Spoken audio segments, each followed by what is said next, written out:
Hey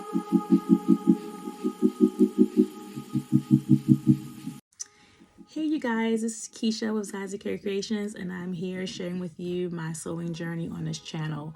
I want to say that I have been working really diligently for the last week and a half or 2 weeks or so, trying to get my very first pair of knit leggings done, my very first knit fabric or knit garment done, and I decided to make some self-drafted leggings. And what that means is I had to go and pretty much draw my pattern, do my measurements, draw my pattern, and then cut it out, and then use my pattern to cut out my fabric, and that's called self-drafting.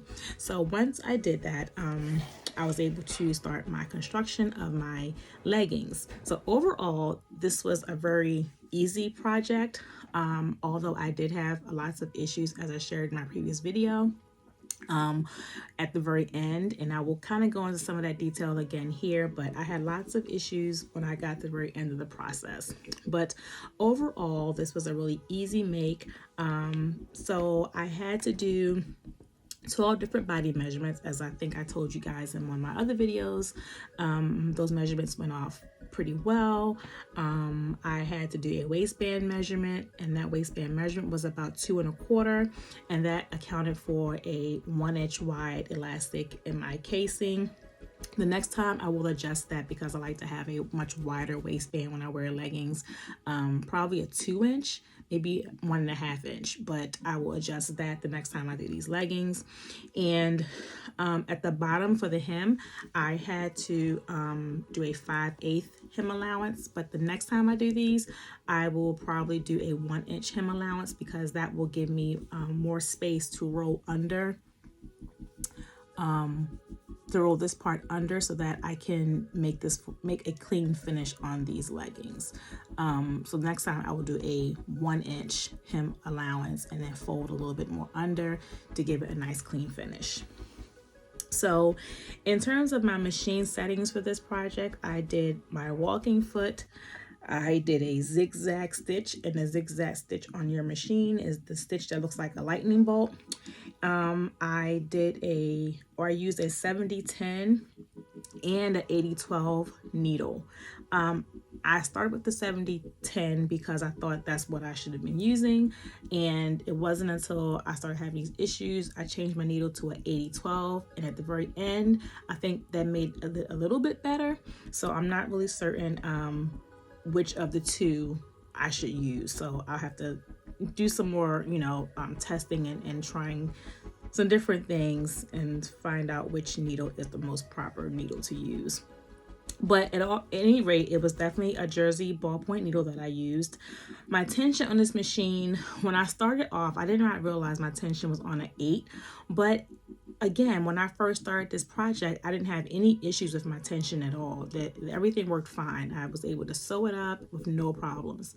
And like I said, it wasn't until I got to the end of the project where I started having all these other issues. So my tension at an 8, I end up taking it down to a 5/4, and then I end up taking it back up to a 6. So I'm not really sure where the tension should have been for this project, but again, it's just something I need to like trial and error to figure that part out. I did do a stitch width on my machine as a at a 1, and my stitch length was a 2.5. So again, I did have challenges making these leggings, and I'm telling you those challenges in my previous video.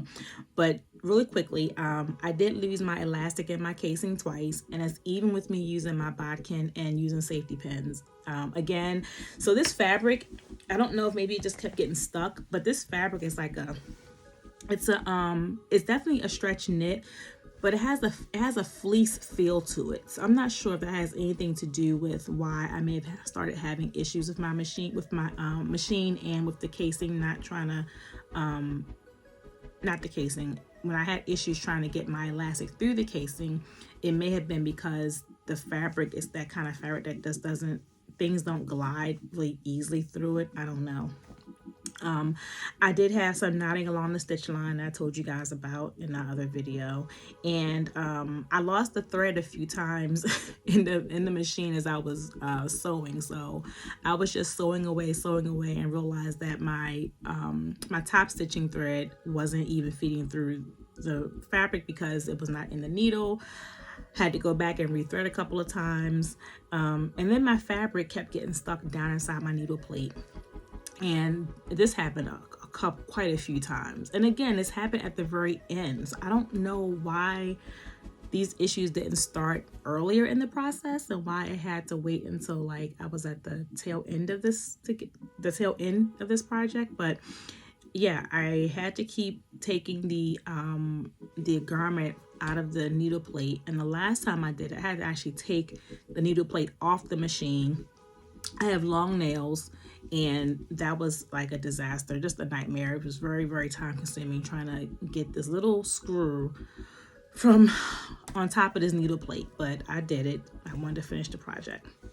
So would I do this again? I definitely think I want to do another pair of leggings. Maybe not the next project, but somewhere along the line or on the road. I think I do want to do this again. I will make some small adjustments. I told you I'll make some adjustments to my waistband measurement, my hem allowance measurement. I will likely try to use my regular foot this time as opposed to my walking foot. That may have been another reason why my fabric kept getting jammed, because the walking foot was not the proper foot to use, but I thought it was. I will probably start off using my 80-12 needle because the 70-10 was okay starting off. I found that the 80-12 did a lot better at the end of the process. And I need to figure out the proper tension setting. So I know that the tension should not have been in such a wide range. Like it should not have been anywhere between an 8 and like a 4 or 5. So I need to figure out exactly where that tension should have been for this particular make. And I'm saying that because I have this exact same fabric in another color, and I would like to, again, make a pair of leggings with that fabric. So I need to figure that out. There were some books I'd used and some resources I used as I prepared for this project. So the first book I used as a resource was this Tilly and the Button stretch book. This is a really, really popular book on the market for learning to use knits, and it comes with some patterns in the back. But I use this just to get a general idea of the differences between the 2-way and 4-way stretch, because I wasn't sure the fabric I purchased if this was actually considered a 2-way or a 4-way, because the stretch was a little different on one of the grains. So one grain, it stretched more than the other. And I think that was the cross grain or lengthwise grain. I can't remember, but one of the grains, it stretched more than the other. So I don't know, this might be actually 2-way stretch versus 4-way. And then I actually just found this one page about some of the things that you'll need when you're working with knit fabrics. And I just highlighted pins. I think I already had ballpoint pins, but I didn't have any issues with my pins, so I thought that was pretty helpful to know that I should always use like a ballpoint pen as well when working with knits. And then the other book that I used, the other resource, was the Complete Book of Sewing, another very popular book for people who are learning to sew. It has lots of information on different types of, just instructions on things that you should know and things you should have on hand for your sewing journey.